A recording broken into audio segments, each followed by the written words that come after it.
Supreme court جی بہت بڑی change ہونے والی ہے، ایک نئے چیف جسٹس آنے والے ہیں، اور وہ کہتے ہیں نا کہ ہر چیف جسٹس جو اپنی ایک لیگیسی ڈفرینس چھوڑ کے جاتا ہے. اگر آپ کچھ کی پوائنٹس بتا دیں کنسرننگ چیف جسٹس بندیال اور ان کی پرفارمنس کیسی رہی، کیونکہ اب بھی جو پیچھے وہ اتنا بڑا بینڈ بنگ چھوڑ کے جا رہے ہیں، اتنے بڑے بڑے آؤٹ اسٹینڈنگ کیسز بھی ہیں، اور میں کہوں گا کہ بہت سارے پینڈنگ کیسز ہیں جن کا ابھی تک معاملہ ریزالو نہیں ہوئے. تو کیا جسٹس قاضی فائز عیسیٰ اس پوزیشن پہ ہیں کہ جو امیڈیٹ ایمرجنسی کی کیسز ہیں جو کہ بہت اہمیت رکھتے ہیں اس ٹائم پہ، جن کی آئینی ویلیو بھی ہے اس ٹائم پہ، ان کو وہ ہینڈل کر سکیں ایون ریویو پٹیشنز میں بھی؟ سر، مجھے یہ لگتا ہے جسٹس عمر عطا بندیال صاحب نے اپنے طور پر تو کافی کوشش کی ہے ایک اچھی لیگیسی چھوڑ کر جانے کی، اور میں یہاں پر یہ ضرور کہوں گا کہ ایک شخص جو اب ریٹائرمنٹ کے قریب ہے تو آبویسلی اس پر اٹیک کرنا بڑا آسان ہے. لیکن ایک بات جو وہ کہتے ہیں نا کہ کریڈٹ آپ کو دینا چاہیے جہاں بنتا ہو. جسٹس عمر عطا بندیال نے بہت سی کوششیں کی ہیں ڈسپنسیشن آف جسٹس کے حوالے سے، اگر ہم کہیں پینڈنسی کو کنٹرول کرنے کی بھی انہوں نے کوشش کی ہے. مگر میں یہاں کہوں گا کہ بدقسمتی کے ساتھ کچھ جو آپسی ان کے اختلافات تھے، جو رنجشیں تھیں، اور کچھ جو ججز ہیں وہ شاید جسٹس عمر عطا بندیال صاحب کے ساتھ تعاون انہوں نے اس طرح نہیں کیا. اگر وہ کرتے تو شاید آج وہ ایک اچھی بہتر لیگیسی چھوڑ کر جا رہے ہوتے. جہاں تک آپ بات کر رہے ہیں پینڈنگ کیسز کی، تو نو ڈاؤٹ سر اس وقت بھی سپریم کورٹ آف پاکستان میں اہم نوعیت کے کئی مقدمات زیر سماعت ہیں جو ابھی تک کنکلوڈ نہیں ہوئے یا کنکلوژن کے قریب نہیں. ایک تو ہمارے سامنے ابھی الیکشن کا میٹر ہے، عدالت نے اس پر فیصلہ دیا لیکن عمل درآمد نہیں کروا سکی، اور اسی سلسلے میں اب کئی اہم پٹیشن سپریم کورٹ میں پڑی ہیں، اور سپریم کورٹ کا ایک حالیہ فیصلہ ضرور آیا جس میں الیکشن کمیشن کو پابند کیا گیا، لیکن اس کے بعد پھر اس کو اوپن اینڈڈ چھوڑ دیا گیا ہے. جو درخواستیں آئی ہیں ان کو ٹیک اپ ہی نہیں کیا. تو آبویسلی یہ جسٹس قاضی فائز عیسیٰ کا سب سے بڑا امتحان بنے گا اس وقت جو آئینی بحران ایک بنتا نظر آ رہا ہے پاکستان کے اندر،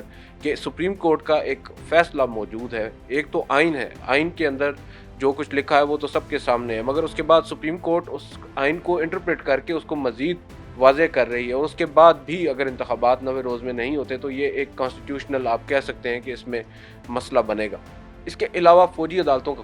مقدمہ جو ہے وہ جسٹس عمر عطا بندیال صاحب نے بڑے شد و مات کے ساتھ ٹیک اپ کیا. بڑی اس کے اوپر میراتھن قسم کی سماعت ہوئی، روزانہ کی بنیاد پر بڑے بڑے نامور وکلاء آئے، انہوں نے اپنے آرگیومنٹس دیے، اور ایونچولی معاملہ پھر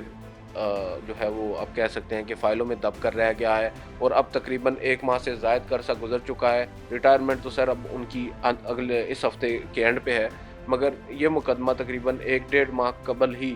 عدالت نے ایک سائیڈ لائن پہ آپ کہہ سکتے ہیں کر دیا تھا. اسی طرح ارشد شریف کے قتل کا مقدمہ ہے، ان کے قتل پر انہوں نے اول تو 40 دن کے بعد از خود نوٹس لیا تھا، اور اس خاص نوٹس کے اوپر انہوں نے متعدد سماعتیں کی ہیں. اب آج وہ مقدمہ بھی فائلوں میں دب کر رہ گیا ہے. کئی ایسے مقدمات ہیں، لیکن میری دانست میں جو 2 میجر چیزیں ہیں یا 3 آپ کہہ سکتے ہیں. ایک فوجی عدالتوں کا معاملہ جو جسٹس قاضی فائز عیسیٰ کی، جس طرح کی ابھی ہم پہلے بات کر رہے تھے کہ کچھ مائنز بچھا کر جا رہے ہیں ان کے لیے بندیال صاحب، اور ان کو اب ان کا سب سے بڑا امتحان یہی ہوگا. کیونکہ جہاں تک فوجی عدالتوں کا معاملہ ہے، جسٹس قاضی فائز عیسیٰ کا اس کے اوپر جو ایک سٹینس ہے وہ واضح ہے. 2015 میں وہ اپنا ایک ڈائسنٹ دے چکے ہیں، اور انٹرسٹنگلی جو اس کیس کے اندر اختلاف جو مین پٹیشنر ہیں جواد خواجہ صاحب فارمر چیف جسٹس، وہ اور جسٹس قاضی فائز عیسیٰ کی رائے سیم تھی.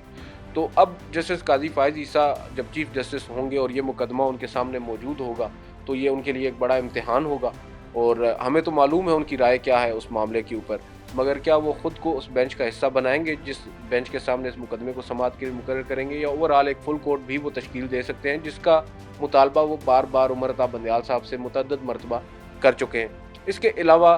جو انتخابات کے حوالے سے پٹیشنز میں آپ کو پہلے بتا چکا ہوں وہ ان کو ٹیک اپ کرنا ہی ہوں گی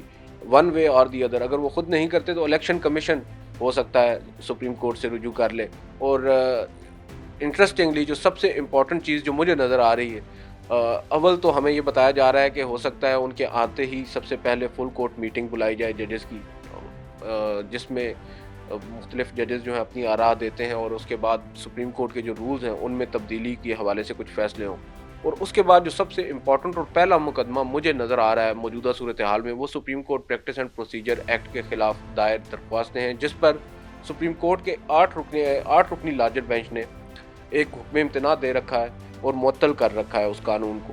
اور جسٹس قاضی فائز عیسیٰ اسی ایک قانون کو، جو کہ بے شک معطل ہے، لیکن اس قانون کو جواز بنا کر کسی بھی مقدمے کا حصہ نہیں بن رہے. تقریباً 3 سے 4 ماہ ہو چکے ہیں، وہ کسی بینچ میں نہیں بیٹھ رہے، صرف اس قانون کو جواز بنا کر وہ یہ سمجھتے ہیں کہ عدالت پہلے اس کو ڈیسائیڈ کرے اور اس کے بعد پھر ہم لوگ مقدمات کی سماعت کریں. تو سب سے پہلے تو آبویسلی اگر انہوں نے ایز چیف جسٹس بھی عدالت میں بیٹھنا ہے تو اس مقدمے کو انہیں ڈیسائیڈ کرنا ہوگا. اگر وہ خود نہیں کریں گے تو شاید اسی بینچ کو کہیں گے کہ اس مقدمے کو وہ کنکلوڈ کریں، جو بھی انہوں نے فیصلہ دینا ہے وہ کریں، اور اس کے بعد پھر وہ اپنی جو روزانہ کی بنیاد پر مقدمات کی سماعت ہے اس کا آغاز کریں گے. اور موسٹ امپورٹنٹلی 2 مزید قوانین بھی اس وقت چیلنج ہیں سپریم کورٹ میں. ایک جو secrets act amendment, official secrets act 2003 کی جو امینڈمنٹ ہے، اور اس کے بعد پاکستان آرمی امینڈمنٹ ایکٹ 2023، یہ دونوں بھی اس وقت چیلنج ہیں سپریم کورٹ کے اندر. ان کو بھی وہ ٹیک اپ کریں، اور ان کو کرنا پڑے گا موجودہ صورتحال کے اندر. جیسے کہ میں نے پہلے آپ کو بتایا کہ جو مائنز ہیں ان پر سے اب ان کو گزرنا ہے کسی بھی صورت میں، تو وہاں پر ہمیں پتہ چل جائے گا. ایکسپیکٹیشنز بھی بہت ساری ہیں سر، وہ ایکسپیکٹیشنز جتنی بھی ہیں وہ واضح ہو جائیں گی نا. ہفتہ 10 دن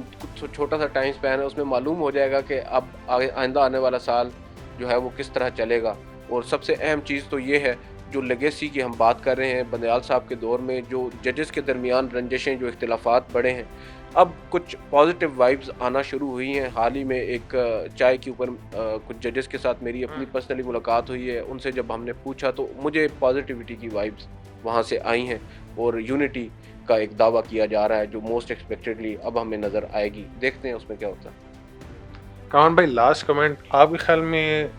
چیف جسٹس جب بنتے ہیں justice Qazi Faez Isa, will he be able to hold the fort? کیونکہ سب سے بڑا جو factor chief justice Umar Ata Bandial کے ٹائم میں رہا ہے وہ تھی بینچز کی کمپوزیشن، جس میں بھرپور قسم کے اختلافات تھے ایک دوسرے کے ساتھ. ابھی عدیل نے تو انہوں نے وہ ایک اچھا پوائنٹ میں procedure, supreme court practice and procedure bill جو ہے، اس کے اوپر بہت اختلاف تھا جسٹس قاضی فائز عیسیٰ کو. اور وہ ہے کیا practice and procedure bill? Basically وہ یہ بل ہے کہ اس میں چیف جسٹس کے اختیارات جو ہیں محدود، بینچ کی تشکیل کا اختیار محدود، اس میں جو از خود نوٹس انہوں نے لینا ہے اس کا اختیار محدود یہ ہو رہا ہے. یعنی جو ثوابدیدی اختیار ہے اس کو ختم کیا جا رہا ہے، ختم نہیں تو کم کیا جا رہا ہے اس کو. تو اس کے اوپر قدغن لگ رہی ہے. تو اب یہ دیکھنا ہوگا کہ اس وقت تو ان کے لیے اپوز کرنا آسان تھا جسٹس قاضی فائز عیسیٰ کے لیے، کیونکہ وہ جسٹس جو اس وقت کے چیف جسٹس تھے ان کی وہ اختیار کم کروانا چاہ رہے تھے.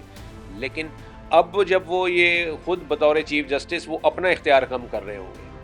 ٹھیک ہے، تو یہ ایک ٹیسٹ کیس ہے. اسی طرح کے اور بھی کیسز ہیں، چیلنجز ہیں، جو کہ میرا خیال ہے کہ یہ اس کے اوپر، اور اس میں کوئی شک نہیں کہ قاضی فائز عیسیٰ جو ہیں وہ he is a man of integrity, he is a man of principle. اور ہم نے دیکھا ہے مختلف مواقعوں پہ انہوں نے اصول پسندی کی بات کی ہے. یہی وجہ ہے، میں یہ کہہ رہا ہوں کہ نہ صرف یہ کہ وہ ٹیسٹ کیسز اور چیلنجز جو کہ انہیں درپیش ہیں اس میں ان کے لیے اترنا جو ہے وہ ایک بڑا مرحلہ ہوگا، اور دوسرا یہ ہے کہ یہی چیز جو ہے وہ جو لوگ امیدیں لگا کے بیٹھے ہوئے ہیں کہ جی وہ اب ہماری پارٹی کے چیف آئیں گے اور وہ جناب ہمیں اس لیے ریلیف دیں گے، اور تو ان کو پھر اس لحاظ سے نا امیدی ہو سکتی ہے، ان کو دیکھا جائے تو وہ ان کو مایوسی ہو سکتی ہے، کیونکہ آپ نے ایکسپیکٹیشن جو ہیں ان سے کی ہوئی ہے کہ شاید یہ کوئی ایک جسے کہتے ہیں نا ایک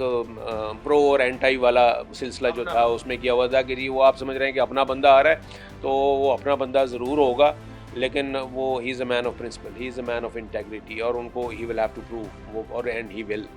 ایسا ہی ہے. جی بالکل ویورز، خیر اگلی دفعہ ہم لوگ ڈفرینٹ اپڈیٹس کے ساتھ حاضر ہوں گے. ایک بات اینڈ میں ضرور کہنا چاہوں گا کہ فائنل کوسچن آپ لوگ بھی کامنٹس میں ضرور شیئر کیجیے گا اس کی رائے جو ہے کہ کیا چیف جسٹس قاضی فائز عیسیٰ جب بنتے ہیں چیف جسٹس تو کیا وہ اپنا قلعہ سنبھال پائیں گے یا نہیں. خیر مجھے کامران بھائی اور عدیل بھائی کو اجازت دیں. اللہ حافظ.